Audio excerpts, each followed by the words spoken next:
चलिए ये paper number 2 गाला book का क्लास 10th और पहला पेपर आपका सॉल्व है, तो उसके बारे में हम डिस्कस यहाँ नहीं कर रहे हैं। पेपर नंबर 2 24 MCQ है जिसका हम डिस्कशन करेंगे। उसके अंदर फिलिंग द ब्लैंक्स है और 1 मार्क क्वेश्चन है और 1 वर्ड है। ठीक है, तो पहला क्वेश्चन स्टार्ट करते हैं। और ये पूरा क्वेश्चन नहीं है, नॉर्मली उसने दिया है कि एक रेक्टेंगल है, ये रेक्टेंगल है जिसके फॉर्म में दे रखा है, आपसे बोला एक्स और वाई की वैल्यू बताओ। ठीक है, तो आप भी जानते हो रेक्टेंगल का मतलब क्या होता है कि इनके अपोजिट साइड्स जो होते हैं वो इक्वल होते हैं।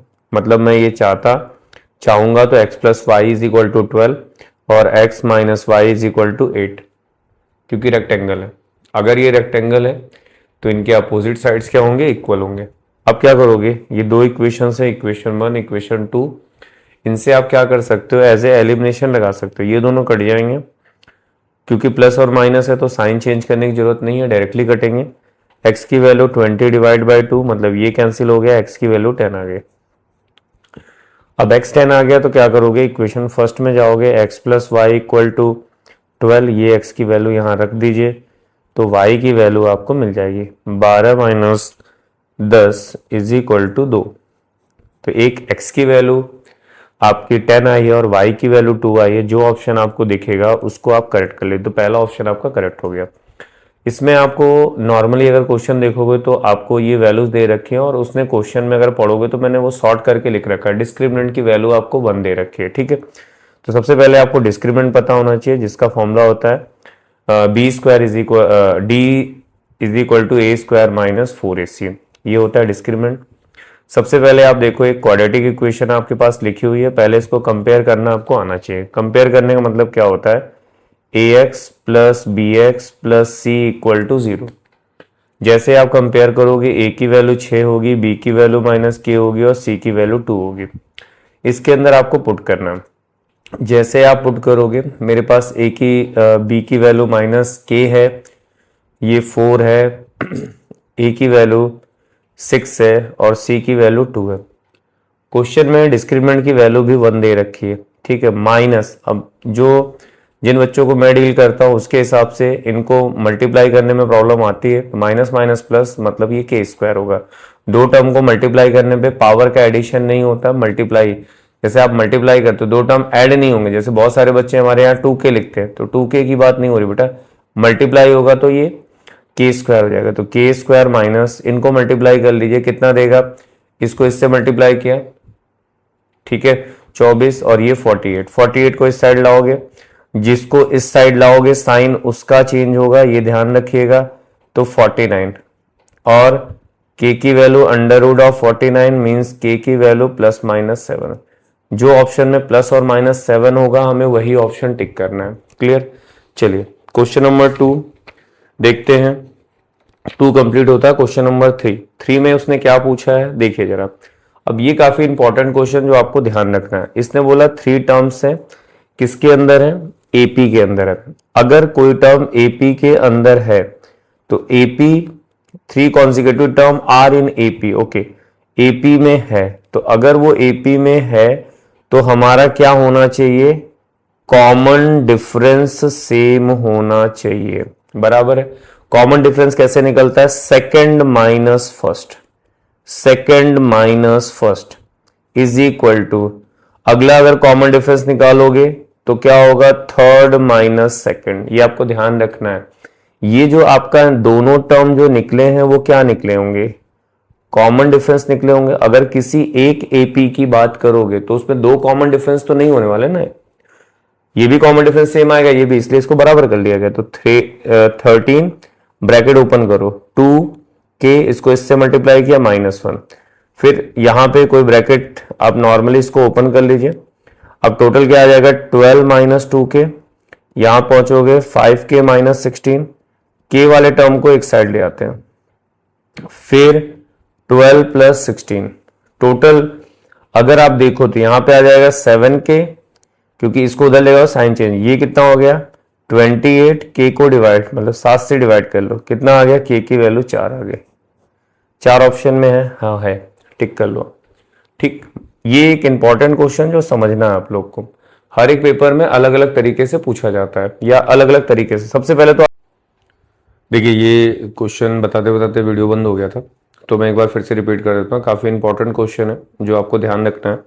उसने ये बोला है कि the distance of the point, ठीक है। तो पहले तो आप ये समझो कि ये जो पॉइंट 8 कॉमा -3 दिया हुआ है, ये कौन से क्वाड्रेंट में आएगा। ये पॉजिटिव, ये नेगेटिव। आपने पढ़ा होगा प्लस प्लस, फिर ये पढ़ा होगा आपने माइनस प्लस, फिर ये पढ़ा होगा आपने माइनस और माइनस, ठीक है। और लास्ट वाला क्या होगा, प्लस और माइनस, ठीक।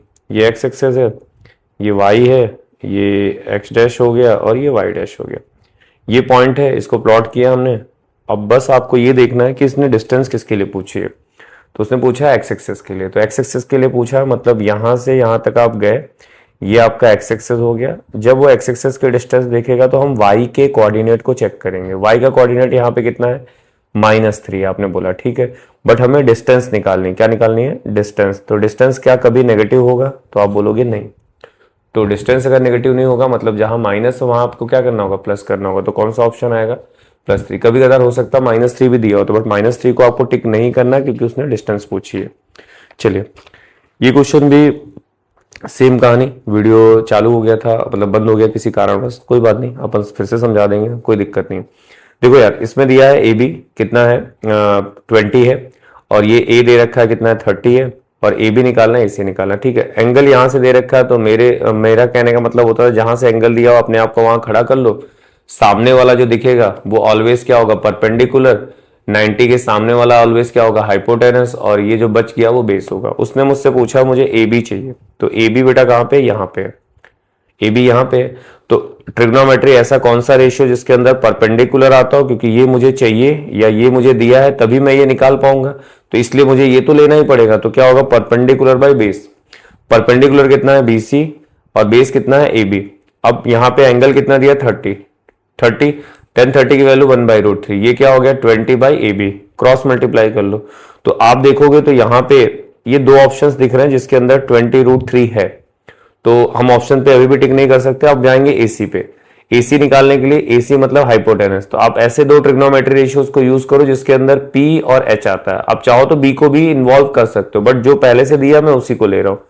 तो मैं वापस गया इन ए ट्राइंगल ऑफ एबीसी, और मैंने देखा कि हाइपोटेनस और परपेंडिकुलर तो साइन में आता है। इतनी ट्रिग्नोमेट्री सबने पढ़ रखी होगी, तभी ये पॉसिबल है, अदरवाइज नहीं कर पाओगे आप, ठीक है। वैल्यू कितनी होगी बेटा, 30। BC कितना है अपना, 20। AC कितना है नहीं पता है। 30 की वैल्यू 1/√2, सॉरी 30 की वैल्यू 1/2, और इनको क्रॉस मल्टीप्लाई कर लो, तो AC की वैल्यू कितनी आ गई, 40। अब ये दोनों वैल्यूज जहां पे अवेलेबल हो वो आपको चेक करना। पहले AB आना चाहिए, बाद में AC आना चाहिए। तो पहले AB आना चाहिए, बाद में AC आना चाहिए। पहले AB आना चाहिए, बाद में, क्योंकि AB पहले इन्वॉल्व हुआ इसलिए, ठीक है।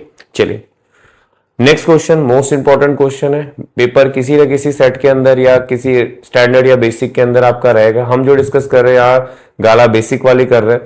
तो यहां पे देखो क्या है, आपको सबसे पहले ये फॉर्मूला पता होना चाहिए, 3 मीडियन 2 मीन प्लस मोड। ये अपने को पहले क्लियर होना ही चाहिए। अगर ये क्लियर है तो फिर इस क्वेश्चन में करने के लिए कुछ बचा ही नहीं। तो क्या करें भाई, कुछ नहीं करना है। आप ये देखो, यहां पे मोड है, यहां पे मीन है, ठीक है। यहां पे जाओगे, मीन है, बराबर। आपको ये देखना है कि मीडियन में या मीन में कितने टर्म आते हैं, मल्टीपल 3 या 2 आता है, क्लियर है। तो आप ऐसी वैल्यू यहां रखो जिसको रखने पे, सॉल्व करने पे वापस ये रिजल्ट बन जाए, वो इसके मल्टीपल में लिखा जाएगा। मैं फिर से रिपीट कर रहा हूं, हम ऐसी वैल्यू यहां डालें जिनको सॉल्व करने पे मुझे ये वाला रिलेशन मिल जाए, वही आंसर होगा। तो हम किसको टारगेट करते हैं, जो अकेला होता है। जैसे मीडियन है और मीन है, मीन 2 बार आया है, मीडियन 1 बार आया है। इन्हीं दोनों के टर्म के आगे कोई कोएफिशिएंट है, इसके अलावा मोड के आगे तो कुछ होता ही नहीं, तो उसके बारे में मैं कोई बात करनी ही नहीं है, ठीक है।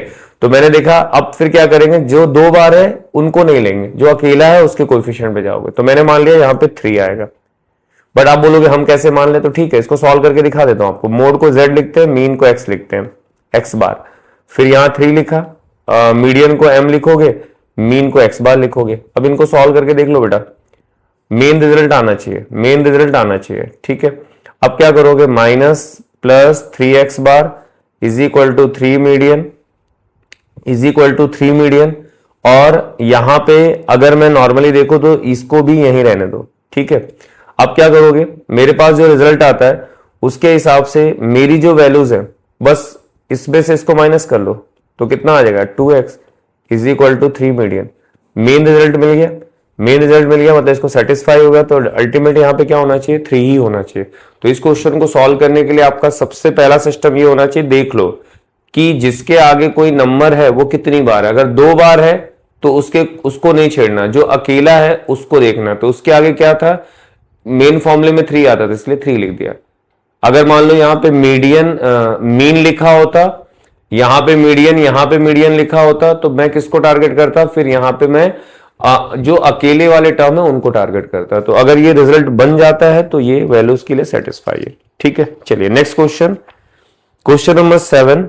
अब आता है फिलिंग द ब्लैंक्स। आपको फिलिंग द ब्लैंक्स करना। देखो किसी भी रैशनल नंबर के अंदर अगर इररेशनल ऐड होता है तो ऑलवेज वो इररेशनल ही होता है, इसमें दिमाग लगाने का कोई मतलब नहीं है। ठीक है, फिर आता है sum of zeros of the polynomial. Sum of zeros, तो पहले फॉर्मूला पता होना चाहिए, alpha plus beta minus b by a, जिसको हम बोलते हैं कोएफिशिएंट ऑफ एक्स, और दूसरा होता है कोएफिशिएंट ऑफ एक्स स्क्वायर। किसमें चेक करेंगे, जो आपको दिया गया अल्फा एक्स का कोएफिशिएंट कितना है, साइन के साथ देखोगे तो पहले से फॉर्मूले में एक साइन है। फिर एक्स स्क्वायर का कोएफिशिएंट कितना है 4 है, तो अल्फा प्लस बीटा की वैल्यू कितनी आ गई बेटा 3/4। उसने हमसे क्या पूछा, सम ऑफ जीरोस पूछा है, तो कौन सा होगा 3/4, ये ऑप्शन आपका करेक्ट होगा। ठीक है, फिर अगला आता है the probability of the event is certain happen is. तो देखो इसका मतलब आपने ये पढ़ा होगा, सबसे इंपॉर्टेंट और सबसे सस्ता चीज आपको पता है कि probability of event E not is equal to कितना होता है 1 होता है। तो आपका कौन सा आंसर आएगा 1 आएगा। अब बात आती है आइडेंटिटीज की। आइडेंटिटीज में ऐसे क्वेश्चंस आते रहेंगे तो आपको ध्यान रखना। देखो मेरी आइडेंटिटीज जो हमने पढ़ी होगी वो ये पढ़ी है, थोड़ा तो याद आपको करना पड़ेगा, भले ही आपने बेसिक लिया हो, आपके टीचर ने बोला है आपको नहीं पढ़ना, बट आप थोड़ा तो आपको पढ़ना पड़ेगा।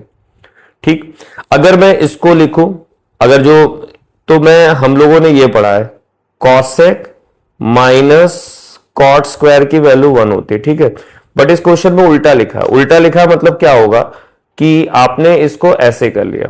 ठीक है, मैं सॉल्व करके दिखाता हूं, बट डायरेक्टली आप लिख सकते हो। ठीक है, अब इसका माइनस कॉमन ले लो, तो इसका जैसे ही माइनस आप कॉमन लोगे तो ये 1, इसका माइनस कॉमन लिया कॉट स्क्वायर माइनस, सॉरी हाँ इसका माइनस कॉमन लिया, अब ये क्या हो जाएगा कॉसेक स्क्वायर। अब देखो इधर का रिजल्ट बन गया, ये माइनस एक्स्ट्रा है, इसको इधर ट्रांसफर कर दो, तो क्या आएगा cot square minus cosec square. क्या वैल्यू आ गई -1 आ गई। कौन सा ऑप्शन लोगे, ये लोगे। तो ये ध्यान रखना, ये आइडेंटिटी तो हमने पढ़ी है, ये भी हमें पता है, बट ये उल्टा पूछता आपसे, तो उल्टा पूछता है तो उसको उल्टा लिखो, फिर इसका माइनस क्या कर लो कॉमन ले लो। अगर माइनस कॉमन लोगे तो अंदर का साइन क्या होगा चेंज हो गया। अब ये माइनस इधर ट्रांसफर कर दो। ठीक, आइए उसने बोला है circle sorry a line intersecting a circle eight 2 distinct point is called. तो इसको हम सेकंड बोलते हैं। जैसे ऐसी एक कोई लाइन है किसी 2 पॉइंट पे कट कर रही, तो इसको हम क्या बोलते हैं नॉर्मली सेकंड। ये याद करने की चीज है, याद करिएगा। ठीक है, चलिए नेक्स्ट क्वेश्चन आते हैं, ये 10 11 ओके। नेक्स्ट क्वेश्चन है आपका 12 नंबर। 12 नंबर में क्या बोला है कि एक मीन है, आपसे इसने बोला है कि एक मीन है। कौन सा मीन है भाई, ऑब्जर्वेशन ऑफ दिस। तो ठीक है 7 फिर 8 x 11 14। ठीक है, यही है 7 8 x 11 14 इज, मतलब ये वर्ड को यहां पे कंप्लीट किया है कि भाई इस ऑब्जर्वेशन का जो मीन है ना वो x दिया है। तो ठीक है, मीन का फॉर्मूला सबने पढ़ा है, x इज इक्वल टू सारे नंबर का टोटल डिवाइड बाय जितने नंबर है 1 2 3 4 5, कितने हो गए 5। इसकी वैल्यू दी है, तो आपने बोला मीन आपको ऑलरेडी दे रखा है x बार किसको रिप्रेजेंट करता है, मीन को रिप्रेजेंट करता है। ये ऑलरेडी x दिया, अब इनको जोड़ लीजिए, इनको सबको जोड़िए, तो 7 7 14 15 15 और ये 25, मतलब 15 और 25 30 और 40 प्लस x बाई 5। ठीक, अब क्या करोगे, इसको क्रॉस मल्टीप्लाई कर दो, 5x is equal to 40 plus x, 5x minus x is equal to 40, तो 4x इज इक्वल टू 40, तो x की वैल्यू 10, 40 बाई 4, x की वैल्यू 10 आ गई। जो ऑप्शन होगा वो आपका करेक्ट होगा। तो ये ऑप्शन आपको दे रखा है। अब आता है ट्रू एंड फॉल्स। क्या आता है, true and false. True and false कहां पे होगा, for any 2 positive integer a and b HCF A comma B, LCM A comma B is equal to A cross B. तो ये भाई आपका ट्रू इवेंट है, ये सबको पता है, पहले लेसन का है, डायरेक्ट फॉर्मूला हम जानते हैं। दो इवेंट हैं आपके, दो इंटीजर्स हैं और इन दोनों का LCM इंटू HCF का जो निकालोगे और उनका मल्टीप्लाई जो नंबर देगा उसके नंबर के मल्टीप्लाई के बराबर होता है। क्लियर। फिर उसने बोला है for a given graph, 14 number question, उसने बोला for given graph y is equal to p of x, मतलब x एक्सेस की बात वो कर रहा है, ठीक है, x एक्सेस की वो बात कर रहा है, x एक्सेस पे। फिर the number of zeros of p of x is, तो यार x एक्सेस पे जितनी बार कट होगा उतने नंबर ऑफ जीरोस होंगे। इसमें 2 लिखा है, इसमें 2 लिखा है, जबकि होना क्या चाहिए, अगर उसने 2 लिखा है आपको ये समझना कि यार x एक्सेस पे अपने को चेक करना है, तो x एक्सेस पे ये कितनी बार कट कर रहा है, तो एक ही बार कर रहा है, मतलब इसका आंसर 1 होना चाहिए, जबकि दिया क्या क्वेश्चन में 2 दिया है, तो इसका आंसर क्या होगा, फॉल्स होगा। ठीक है, आइए नेक्स्ट। ओके, नेक्स्ट पहुंचते हैं क्वेश्चन नंबर 15। ओके, 15 में क्या बोला है, for a given pair of linear equation in two variable a1 by a2 not equal to b1 by b2 is the pair of equation is consistent. Yes, right है।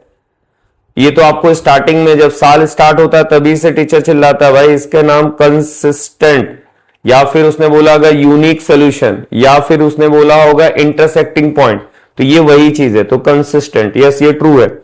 The sum of the probability all the primary element of the event is 0। तो अब ये अगर question आप देखो तो ये false है, फॉल्स है। अगर मेरे हिसाब से ये होना चाहिए 1 होना चाहिए, बट ये क्या होगा आपका फॉल्स दे रखा है, 0 बोला मतलब फॉल्स है, गलत है। ठीक है, ओके। नेक्स्ट आते हैं आंसर इन वर्ड, 1 वर्ड। उसने बोला है कि ये पूरे टर्म AP में अगर ये 25 लिखा होता है तो क्या हम इसको a प्लस 24d लिख सकते हैं, सबको पता है। 15 लिखा है तो ये क्या होगा, a प्लस 14d होगा, और ये 24 है।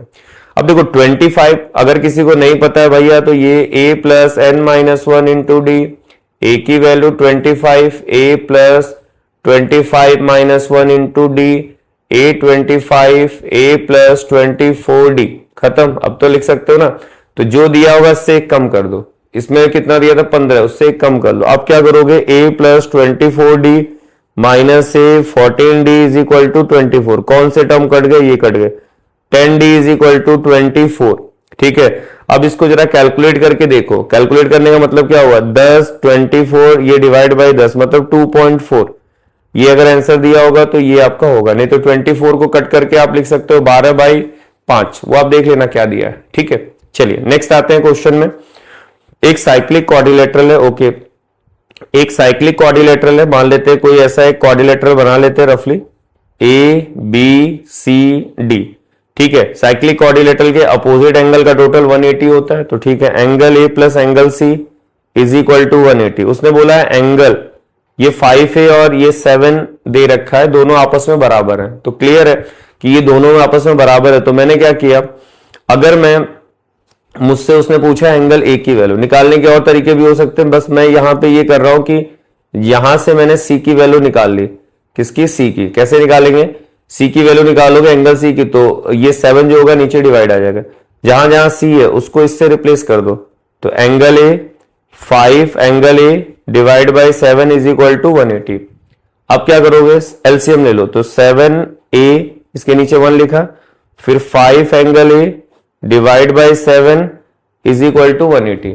ठीक, इनको टोटल कर लो, 12 एंगल A 180 इंटू 7, ठीक है, तो 12a इसको मल्टीप्लाई कर लेते हैं, 8 7 56, ये 6 और फिर 7 7 5 12, ठीक है, angle A is equal to 1260 divide by 12, इसको कट किया, एक 60 को नीचे लाओगे, एक 0 लेना पड़ेगा, और बाय 12 के टेबल में कितना आएगा 105, ये इसका एंगल हो जाएगा। चेक कर लीजिएगा एंगल, साइक्लिक क्वाड्रिलेटरल की प्रॉपर्टी होती है, अपोजिट एंगल का टोटल कितना होता है 180 होता है। अब यहां पे अगर एंगल C पूछा होता तो फिर A की वैल्यू डालते। क्लियर है, कैसे लिख लो, जैसे 5a है, यहां पे अगर कंफ्यूज हो रहे हो तो देख लो एक बार, ऐसे लिख सकते हो ना। अब उसने बोला यार C की जरूरत ही नहीं मुझे, तो C की जरूरत नहीं तो C को हटा दो, इसके नीचे डिवाइड कर दो, जहां जहां C मिलेगा उसकी जगह मैं ये लिख सकता हूं, वो रिप्लेस कर दिया मैंने। ओके, चलिए नेक्स्ट देखिए, क्वेश्चन नंबर 19। ये भी मस्त क्वेश्चन है और सिंपल क्वेश्चन है, इज इक्वल टू 1 होता है, सबको पता है भाई। किसकी वैल्यू दे रखी है? 8/9 की। प्रोबेबिलिटी को हल्के मत लेना बेसिक वाले भाइयों, ये 1 माइनस 8/9, इसको सॉल्व कर लो, एलसीएम लेना आना चाहिए, ये इधर मल्टीप्लाई बाई 9 कितना आ गया? 1/9, मतलब पी ऑफ ए डैश की वैल्यू कितनी? 1/9। चेक कर लीजिएगा, आंसर है। ओके, नेक्स्ट क्वेश्चन देखिए, उसने बोला मीडियन क्लास, उसने मीडियन नहीं पूछा, क्लियर रहना इस चीज को लेके, पता चला मीडियन निकाल के बैठ गया ना, उसने बोला मीडियन क्लास। तो सबसे पहला काम होगा आप सीएफ निकालो। सीएफ कैसे निकलता है? 12 को ऐसे लिख दिया, अगला टर्म इसके साथ ऐड होगा तो ये हो गया 30 को फिर 20 के साथ ऐड करोगे 50 फिर, और ये 67 70 और ये 80 हो गया। ठीक, अब मीडियन क्लास निकालना तो आप n/2 करो, 80 डिवाइड बाई 2 कितना आ गया? 40 को कहां चेक करोगे? सीएफ में। हमने कभी भी पढ़ा होगा सीएफ में ये जो वैल्यू आती है वो हमेशा बड़े में आती, छोटे में नहीं आती। तो लाइनिंग कहां पे बनेगी? यहां पे बनेगी। क्लियर है? उसने हमसे ये 50, क्योंकि देखो 40 है तो 30 में कम में तो कभी 40 आएगा नहीं ना, ज्यादा में आएगा। अब इसके सामने ये क्लास है, उसने बोला है ये जो आएगा ये इसका मीडियन क्लास आएगा। क्या आएगा? Median class. क्वेश्चन पूछा जाता है, कंफ्यूज मत होना, मीडियन क्लास और मीडियन में फर्क है, ये मीडियन क्लास है। क्या है? Median class. ओके, चलिए नेक्स्ट क्वेश्चन देखते हैं। अब ये जो क्वेश्चन है matching the column, matching the column always आपका ये आएगा सरफेस एरिया एंड वॉल्यूम से, और दूसरा आएगा एरिया रिलेटेड टू सर्कल से। यही दो ही टॉपिक है जिनसे मैचिंग कॉलम पूछा जाएगा। अब इसके लिए हमें क्या याद होना चाहिए? पता होना चाहिए कि फॉर्मूले होते क्या। उसने बोला area of base of the cone. मान लो ये तुमने कोन बनाया, ठीक है, ये तुमने कोन बनाया, ये कोन की हाइट होती है, ये स्लैंट हाइट और ये रेडियस। उसने बोला बेस बताओ। बेस एक सर्कल होता है। क्या होता है? सर्कल। सर्कल का एरिया क्या होता है बेटा? πr²। तो उसने पूछा बेस ऑफ द कोन, तो क्या होगा? सर्कल, मतलब πr²। πr² मतलब पहले का जो आंसर आएगा वो सी हो गया, मतलब सी मतलब 21 का आंसर सी हो गया। ठीक है, उसके बाद उसने पूछा है CSA curve surface area of hemisphere. Hemisphere कैसा होता है बेटा? ऐसा। उसने टोटल नहीं पूछा, कर्व पूछा। कर्व में कौन से? ये वाले पार्ट आ गए। इसके लिए फॉर्मूला होता है 2πr²। ये डायरेक्टली याद रखना है। तो 2πr² मतलब 22 का जो आंसर आएगा वो बी आएगा। ठीक, चलिए आगे देखते हैं। अगला क्वेश्चन मैचिंग द कॉलम है, और उसने पूछा perimeter of the minor sector. अब माइनर सेक्टर आपने अगर आपने पढ़ा हो तो ऐसा कुछ होता था, ये एंगल थीटा है, ये आर, और ये भी क्या होता है आपका? आर होता है। क्लियर? अब इसके अंदर अगर आप जाते हो तो ये वाली साइड आपकी एल होगी। ठीक है, इसको आर्क लेंथ बोलते हैं। क्या बोलते हैं? Arc length.